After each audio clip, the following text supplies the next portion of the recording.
sponsors, or its advertisers. Sorry about that, Bishop.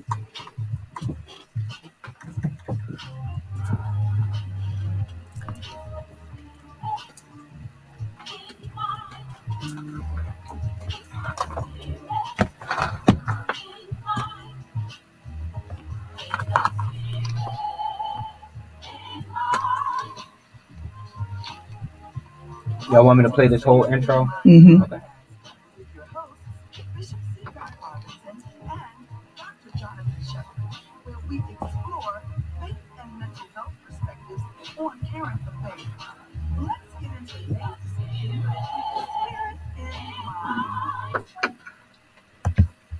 Well, great day, everyone, and welcome to Spirit in Mind, where we discuss current events with faith and mental health perspectives. I'm Bishop Guy Robinson, and it is a blessing. I count it a blessing and an honor to be able to share with you here again for another installment of Spirit in Mind. And grateful for the presence of my colleague and our co-host, Dr. Jonathan Shepard. Dr. Shepard, how are you today? I'm well, Bishop. How are you, sir? Doing well, doing well. Oh man, the weather has changed on us in the Baltimore area, huh? My Lord, 50-degree swing. It was 79 degrees, I think was the record high, and it is 33 degrees as I drove into the studio today. So, yes, sir, quite a swing. What a change. What a swing overnight. Oh my goodness. Listen, I pray with somebody that things turn in your favor. Like that. Oh my goodness. The Bible does say weeping may endure for a night, but joy comes in the morning. And so we're grateful that you're with us. And again, we really honor the privilege of being able to stay connected. And so let somebody know that it's time for Spirit in Mind. If you are in the Baltimore area, perhaps you're in your car, let someone know who you know is driving. Hey, when you get to a red light and you get a moment, go to your radio station and program in Praise 106 because it's time for Spirit in Mind. If you know somebody that's not in the car, but they have access to social media venues, meet us on one of our formats, Spirit in Mind Live. Look that up, Google us, look us up, and join us on any of our venues, be it YouTube, Facebook, all of them. Join us because it's time for Spirit in Mind. And throughout the week, we love to stay connected. So Dr. Shepard's going to share some ways that we can stay connected. Absolutely. And Bishop just told you one of the main ways we need to stay connected through social media. Go to our YouTube channel. We need some more subscribers on there. So those who are watching us on social media, thank you. Had a lot of views last week on our personal social media pages, but we need you to go and like, and we need you to go and share, and we need for you to subscribe. So all those people who saw us last week, please go and subscribe. Do that right now. Real easy. Spirit in Mind YouTube channel. You'll see our pictures there, and just hit the subscribe button and make sure that you do that notifications so that way you'll know when we go live on the air. And Bishop Robinson is also the pastor of the Tabernacle Church, and so you can see all his wonderful information if you're on our social media pages. See the various ways to contact him. He's also a noted author and speaker, and you want to make sure that you follow him on his Facebook and Instagram pages. You can reach out to me also if you're in need of direct care services. I'll be happy to service you and provide those things that you are in need of. And even as Bishop was talking about just the major swing that we saw in the weather, we pray that those things do work in your favor. But Bishop, also, I know the people's moods also swing just like the weather did. My Lord. They were up one day and now they're down the next. And that's not to come for anybody, but I hear you out there. It can be just like that sometimes. And because of that, that's why Spirit in Mind is here to provide some stability, even when it is cold outside, even when it's warm outside. That's why we're here. So reach out to us. Absolutely. That's what we're here for. And that was an amazing segue because we were talking about mood swings and those kind of things because we've been talking for the last couple of weeks, trying to help persons through emotional stewardship, emotional regulation. And certainly we understand that there are a lot of triggers, a lot of things that can send us to emotional places, even in our world today. And Sometimes we haven't had the best models shown, even sometimes in persons we look to for leadership in terms of outbursts and those kinds of things. So it's a really, really tumultuous time in some ways.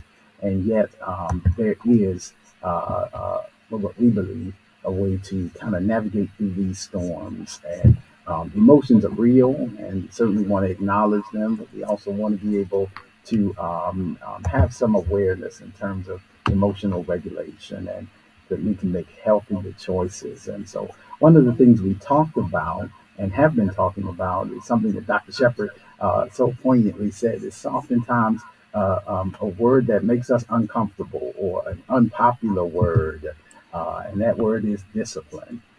Usually associated with some kind of negative experience that persons have had. So when you start talking about discipline, people kind of clam up or get defensive. But there is a healthy thing. In fact, there's a great classic book in theology called Celebration of Discipline that recognizes the important role that discipline plays in our lives. And so we're talking about emotional regulation and discipline and staying in the process in pursuit of the product or the promise that we are going after, and the importance of discipline with that. And so Dr. Shepard is going to just kind of take us from there with some additional information, insights, and recaps as he feels led. Absolutely. So we've been talking about discipline, and so by now you all should know the definition of discipline, prescribed order of conduct.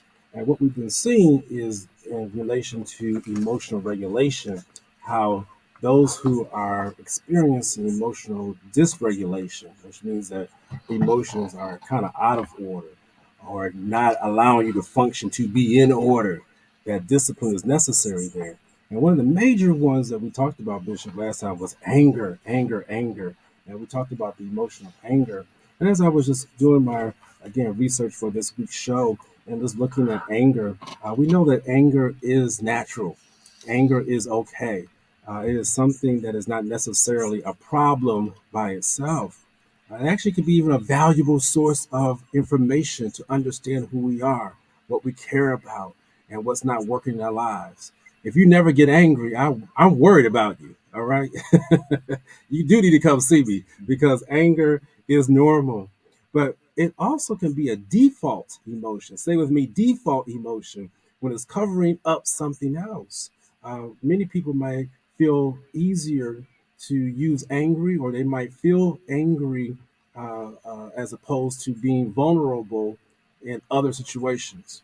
I'll say like this: it's easier to feel angry than more vulnerable emotions like sadness, shame, or fear. And research really shows that that is particularly true of men, of men, of men. And that in men, we have been socialized to show strength rather than vulnerability, which is often seen as weakness. People will view vulnerability as weakness. And so, even though we've been working through these various gender norms, and you've seen where people are trying to dismantle gender norms, let me tell you, they got a lot more work to do because it's still seen as weakness when people are vulnerable, when people are showcasing their emotions. So they'd rather be angry because it shows that they're tough and aggressive, and they'd rather avoid talking about their emotions or mental health struggles. I pointed out last week that in a Pew Research Center survey for young men, and that for young men that they felt that 69% of them felt that they would be willing to punch someone if provoked. Wow. Mhm. They would rather rank strength, toughness, leadership, and ambition as top qualities as opposed to respectfulness, kindness, and empathy. Those are much further down the list. And again, they felt that these young men felt that they needed to be physically or they need to be ready to physically attack other men if they are harassed or taunted. I'm gonna stop right here, Bishop. But some of you all out there right now are driving. If you're living in the Baltimore area, it is some white stuff is coming down. All right, and you might be driving, but why are they driving so slow? Why are they doing this? And you might even feel like you need to go after somebody. That's that anger that's inside of you. I want you first of all to take a deep breath and not get angry. because that's just a sign of being frustrated. But suppose you're not driving. Suppose you're doing something else. And so that anger and the inability to regulate and be disciplined so that you can handle your emotions and be able to be vulnerable during that particular season or whatever season you find yourself in is so crucial so that you're not masking what's really going on. Oh man, Dr. Shepard, that is so helpful, particularly for us as men. It's helpful for all of us. But as you said, some of the statistics and socialization processes lean so much towards instilling in us that the only acceptable forms of masculine expression are anger and aggression. And really, in doing that, and certainly, as you said, anger is certainly a viable and very real human emotion. Even the Bible speaks of being angry, but do not sin. The saying is have some mechanisms, some things in place that even in your anger you are mindful. And that's so very important. And when we deny those other emotions that we feel, because that's not engendered, that's not a feminine thing, it's a human thing. That we feel pain, we feel hurt, we feel confused, we feel angry. So we feel anger amongst a whole bunch of other emotions, and when we only allow ourselves to feel angry, we really cut off a piece of our humanity Wow. because we're so much more than that. And so that's why that's so very important that we acknowledge that so that we can be fully human, you know. And again, the scripture says, be angry, but sin not, which speaks of boundaries. And sometimes I think of it as like the process stop. Just like stop. Just stop what you're doing before you act unconsciously or just impulsively. Stop. Take a step back, observe, process, and then at least your actions are conscious and not just being impulsive. And so that's very important. Take a minute to just observe that stop process. It's so very important, and that's part of having the boundaries, the regulation. That you can have that discipline. I think last week I talked about that. Yeah. Even in military training, there's rules of engagement and their processes because you could have heart, but if you don't have training, you won't be effective in your warfare or in your battle because there is a such thing as strategy and there's a such thing as discipline. And sometimes we think that discipline is a bad word, but discipline is essential to victory. Two words, Dr. Shepard, and then I'll stop here, that we talked about that get misinterpreted. One was discipline, and Dr. Shepard has given us the definition for that. And then the other that we talked about was freedom. Right. Yes. Thinking that freedom means anarchy, no holds barred, doing whatever I want to do, whenever I want to do it, however I want to do it. But freedom actually means I'm free within a domain. And so it has boundaries. And we looked at that scripture in 1 Timothy 2:14, 15, 16, where 1 Peter rather, where Peter admonishes the church and he says, listen, you're free, but don't use freedom as a cloak for vice. Don't use that as an avoidance strategy, as a rationalization for doing things that you will regret later. But he says because you're free to be a bondservant, which is a paradox, right? But it kind of reminds us that either way we're tied to something. Even theologically, Jesus said, "My yoke is easy." But you are tied to me. And so that brings, and the love of God brings constraints. It constrains us. It brings boundaries. If you're aspiring to be a doctor, certainly a physician, or a doctor in the academy, or a graduate of college, or anything we're endeavoring to do is a discipline involved in order to obtain that prize or that goal. And so that's why discipline is not a bad thing, even though some of us may have had some bad experiences with abuses. But discipline is actually necessary to achieve our goals. Right. And so that's why we were talking about emotion regulation, because people get angry when you tell them they have to be disciplined. They would rather cover up and not do the work. They would rather be angry. And actually, again, that's covering up what you truly are feeling inside, because many people are fearful as opposed to being angry. They're fearful of what it's going to take for them to get to the other side. They're fearful of what it's going to take for them to be able to accomplish that thing. And, Bishop, I was just, again, looking at my research, and people ask the question, well, are men angrier than women? No, women are just as angry as men. All right. I think I have some women people out there who will agree. They may just show it a little differently. All right. They might not be as demonstrative in the anger. Now, again, there are some women who are demonstrative in their anger, absolutely. but but men tend to show their anger outwardly and display more aggression more often than women do. But women are just as angry as men get or men become. Act on their anger just as frequently. And, Bishop, I was, again, reading, and it all just nicely ties together as we're looking at the discipline piece and why so many people struggle with that. Um, I was reading, even in my own study time over the past week, in the book of Hebrews, chapter 12, when it talks about God's discipline and how he proves his love for us. And I was reading that about how our earthly fathers, they disciplined us just for a few years, doing the best they knew how, but how God's discipline is always good for us so that we may share in his holiness. That's what the word says. If you're following along, Hebrews chapter 12, verse 10 and 11. But here's the thing that I really loved about that. It said that no discipline is enjoyable while it's happening. It's painful. And I always remember the definition, Bishop, as you helped me to understand what pain is. Pain is that gap between expectation and experience. Mm-hmm. And so one of the reasons why we get so frustrated is because we had these certain expectations of what something was going to be, but our experience was much different from what we actually saw or what I guess I'm using the word again, experience. So it was that gap there. And so, yeah, you look at how, man, I didn't realize I had to go through all this. That was not an expectation. So now I'm angry. And, it really is not that you're angry. It's just you're really fearful of, I didn't know it was going to take all this. Some of us are even ashamed or embarrassed because we had expected something else. And now here we are stuck again, having to go through something else because of the lack of discipline. I'm mad. I don't want to do this no more. Some of y'all out there are shaking your head even as I'm saying this because you are agreeing with what I'm saying, because that discipline is so key.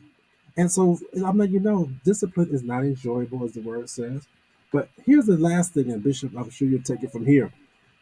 As a result of the discipline, there'll be a peaceful harvest of right living for those trained up in this way. Wow. Yeah. So painful discipline leads to peaceful harvest of right living. Oh man, that is so powerful. Painful discipline, peaceful harvest of right living. It's almost a play or kind of contradictory. So you tell me I can get peace from pain? Yeah, painful discipline, peaceful harvest of right living. And just remember that pain is that gap between expectation and experience. So what you're expecting does not exempt you because you got to make sure you get that experience in. Absolutely, it's somewhat of a matter of delayed gratification. Mm-hmm. There's a temporary inconvenience for a long-term improvement, if you will, and and that's a powerful verse because I would just share that church a couple weeks ago. It was one of the quieter moments, but he says that after he finishes talking about faith and all of that, and then he goes into that, and he actually says something powerful. He says it means you're not orphans. It means you haven't been abandoned. It means that there are benefits to good and godly parenting and parental discipline. And let's be honest, we can sometimes tell. Sometimes when we ask those questions in our culture, when we see certain persons, did you have any home training? Right. because at some point, that even after you've been that, a process called the internalized parent happens, where you can hear your mama saying, get yourself together, or don't talk to people like that. And so all of that is the result of having some temporary moments that didn't feel good to us. but were good for us. And we're not talking about abuses and things again, because so many of us hear through the lenses and see through the lenses of unresolved trauma and those kind of things. And so we're here to help you get the resources. And Dr. Shepard gave the contact information. So if this is triggering anything, please feel free to take advantage of what you just shared earlier. But discipline is really means correction means I want to see you right. That's really what correction really means, to make right. And that's why he says, I'm doing this because, God does this as a good parent. And so it gives us those disciplines. It doesn't feel good. And this is the last thing, because, we kind of used to being, you can abuse that word freedom. And I want to do, and there is, and so all of us have certain disappointments and things, because again, the expectation is different from the experience, and the experience is different. And then we get angry. And I'm so glad you mentioned that, Dr. Shepard, about the women get angry, the men get angry, that kind of thing, because yeah, we do, and we express it differently. I said before that you put them in very broad categories, speaking with a very broad, or painting with a broad brush. When people get angry, some people blow up, other people clam up, and you already know which one happens to be more you. You do the silent treatment. The silent treatment can be a means of control. It can be a means of trying to hide our vulnerabilities. It can be a means of making the other person unsure because they don't know what you're thinking. So the silent treatment. It can also be a means of processing. So some people clam up, some people blow up. But the healthier objective I want to suggest is not to clam up or blow up, but to speak up. And even if you speak up to say, I'm processing, so I'm quiet, but I'll be ready to talk about this. Can we talk about this later this afternoon or something else? You've at least communicated. But the point is, anger has different expressions. Some people withdraw, some people become avoidant, some people disappear. And so there are many ways of expressing it, but it won't really be resolved until we address it and deal with it in a healthy way. And so all of that is part of emotional regulation, Dr. Shepard, to me. Yeah, and we want you to resolve it because it flows right into the next piece of information that we'll share as we're in our last 5 minutes of this show. Is that anger is felt as a fiery force that attempts to take over the body. And many of the men in that study that I was referring to earlier, they made a point of saying that they did not like the unpleasant bodily tension produced by the anger. Wow. And that carrying the anger for a prolonged time produced a feeling of great heaviness in the body, a burden that men wish to unload. And that's why we're here today, because there are many people carrying anger and it doesn't feel good. And that's why you can even look at people and say, well, how do you know I'm angry?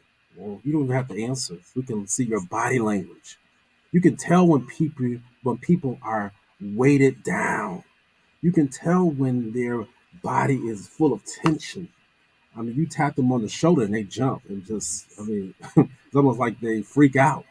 And it's not necessarily that they're scared, it's because they're carrying all that tension, that anger. You can tell when people, again, I know you listen to us in a car, in your car, many of you, and you're driving. Have you ever seen someone clutch the steering wheel so hard that their hands turn white because they are just so fearful and angry? Yeah, we want to tell you today, let's let that go. There's such a great heaviness that many of you are carrying. And discipline will help you in doing that. Yes, it may not feel good. I hear you out there. But there is a peaceful harvest if you can stick to it. The word endure comes to mind, which means to remain firm under suffering or misfortune without yielding. So let's make sure that we're enduring. Discipline is part of that endurance. And as we go through, we're coming up at the end of this public health emergency, Bishop, and I'm sure we're going to tackle that at the end. People are fearful and angry about that even. But we must exercise discipline because if we do, we'll have a peaceful harvest in the end. Absolutely. In our last couple of minutes, we want to remind you to let someone know about Spirit and Mind, but we also want to close out because we do discuss current affairs with faith and mental health perspectives. One of the reasons that I'm passionate about this subject about emotional regulation, Dr. Shepard, is because I've been in several moments to be able to hear the mayor of our city and the chief of police in our city and other cities as well talk about the uprising of violence in their cities, and Baltimore is one of them. And on multiple occasions, I've heard our mayor and our chief of police talk about violence that is induced by a lack of conflict resolution skills. Meaning it's not you on my turf and we having wars like it's, a Godfather movie. But it is, you dissed me, you messed with my girl, you don't like me. Yep. And those kinds of inabilities to express ourselves in any other way besides what you alluded to, anger and aggression, escalates into the senseless loss of potential and lives and kings and queens over really silly stuff. In fact, in one of the more controversial moments, I may have called it something else. It just that people are dying over dumb stuff. Yeah. And so we hope to plant a seed that will help somebody. If you know you need to talk through some stuff, follow up on this moment that you're sharing. It's not incidental, it's not coincidental, but it's providential. I need some help with my conflict resolution skills. I need to know how to talk through some things so I don't just go from 0 to 25 in a second and act on that. That's what we're here for, and we hope that today's installment of Spirit and Mind has been helpful to you. And if it has, please let us know, reach out to us, and then join us next week, because as God gives us grace, we look forward to being here next time on Spirit in Mind.